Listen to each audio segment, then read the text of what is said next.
সাময়িকরাম যে বিষয় হচ্ছে যে আলোচনা করব যে কুরবানির বিষয়, যে মালিকে নিসাবের হওয়ার পরও যে আমরা কুরবানি দিচ্ছি না সেই বিষয় নিয়ে আলোচনা করব।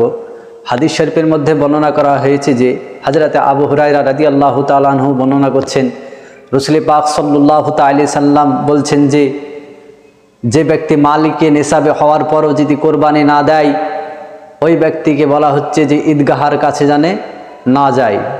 তাহলে মালিকে নিসাবে হওয়ার পরও আমরা কুরবানি দিচ্ছি না, তাহলে রাসূল পাক সাল্লাল্লাহু তাআলা সাল্লাম বলছেন যে ওই ব্যক্তি ঈদগাহার কাছে জানে না যায়।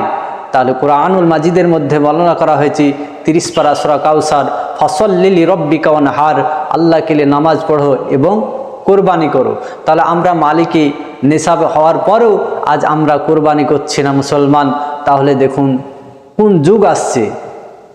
তাহলে টাকা থাকার পরেও আজ আমরা ওয়াজিব আদা করছি না, পয়সা থাকার পরেও আজ আমরা ওয়াজিব আদা করছি না মুসলমান।